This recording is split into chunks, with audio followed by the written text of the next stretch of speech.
எங்களுக்கு அருள் தாரும் ஆண்டவரே, எங்களுக்கு அருள் தாரும் ஆண்டவரே.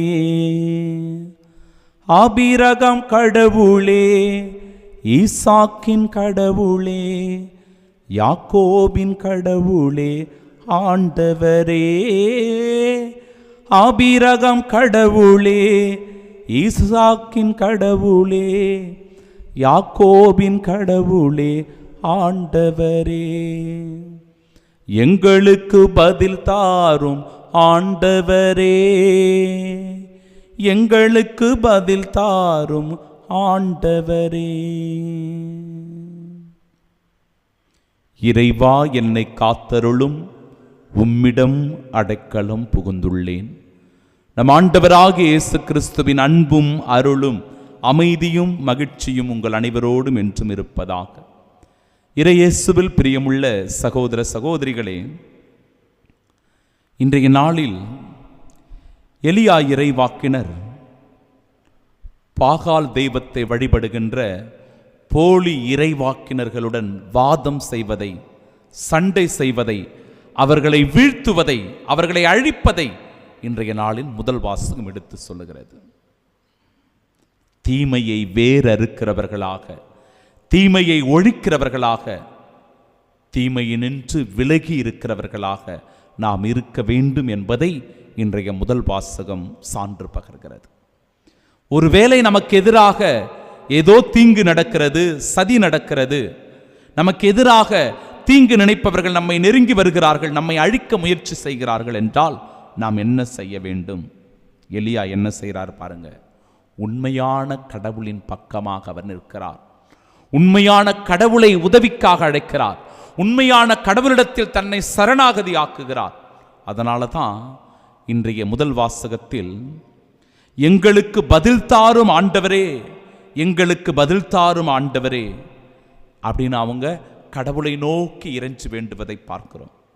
அப்பொழுது ஆண்டவரின் நெருப்பு கீழே இறங்கி அந்த எரிபலிகளையும் விறகு கட்டைகளையும் கற்களையும் மணலையும் சுட்டெரித்து வாழ்க்கால் நீரையும் வற்றச் செய்தது.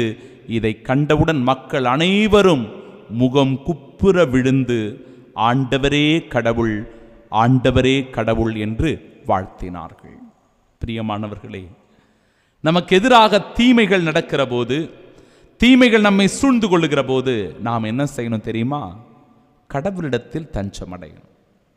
ஆண்டவரிடத்தில் அடைக்கலம் புகுகிறவர்களாக இருக்கணும். அதைத்தான் இன்றைய பதிலுரை பாடல் சொல்கிறது.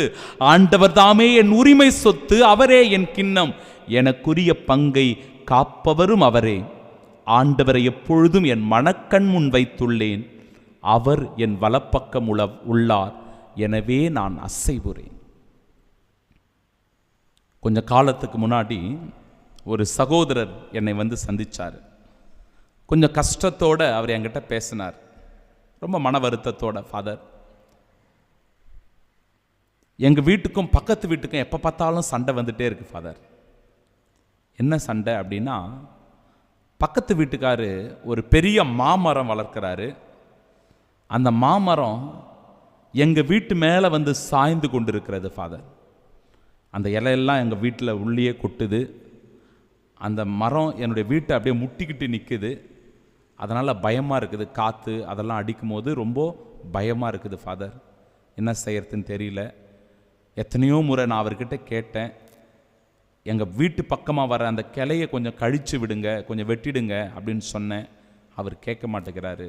என் கூட சண்டை போடுறாரு எப்போ பார்த்தாலும். ரொம்ப மனசு வருத்தமாக இருக்குது ஃபாதர்.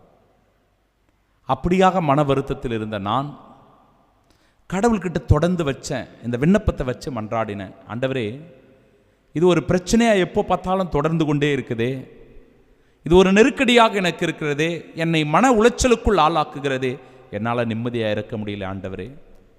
தொடர்ந்து வேண்டிக்கிட்டே இருந்தேன் ஃபாதர். என்ன நடந்துச்சு தெரியுமா? ஒரு பெரும் புயல் ஒன்று வந்தது. போன முறை ஒரு புயல் ஒன்று சென்னையை தாக்குச்சு தெரியுமா? அந்த புயல் வந்த தருணத்தில் அந்த மாமரத்தினுடைய கிளை உடைந்து கீழே விழுந்து போனது ஃபாதர். கீழே விழுந்து போனது. எனக்கு எதிராக இருந்த அந்த தீமை என்னை விட்டு விலகி போனதாக நான் நினைத்தேன். கடவுளுக்கு வந்து நன்றி சொன்னேன் ஃபாதர், அந்த பிரச்சனை அதோட முடிவுக்கு வந்துச்சு அப்படின்னு சொன்னார். என் அன்பிற்குரியவர்களே, நமக்கு எதிராக எவ்வளவோ பேர் சதி திட்டம் தீட்டுவார்கள், நமக்கு எதிராக நிற்பார்கள், நமக்கு எதிராக குரல் கொடுப்பார்கள். ஆனால் நாம் யார் பக்கம் இருக்கிறோம்? அந்த எதிரியை நாம் எதிர்க்கிறோமா? நம்முடைய திறமையை கொண்டோ, நம்முடைய வாதத்தை கொண்டோ, நம்முடைய வல்லமையை கொண்டோ, நம்முடைய பணத்தை கொண்டோ நாம் எதிர்க்கிறோமா? அல்லது நமக்கு முன்பாக அல்லது நம்முள் இருந்து செயலாற்றுகின்ற ஆண்டவரை முன்னிறுத்தி அந்த சாத்தானை, அந்த சோதனையை, அந்த தீமையை எதிர்க்கிறோமா? அதுதான் இன்னைக்கு முக்கியம். இன்றைய நாளினுடைய நற்செய்தி வாசகம் சொல்லுகிறது, விண்ணும் மண்ணும் ஒழிந்து போகும் முன் திருச்சட்டம் யாவும் நிறைவேறும், அதன் ஒரு சிற்றெழுத்தோ ஒரு புள்ளியோ ஒழியாது என உறுதியாக உங்களுக்கு சொல்லுகிறேன்.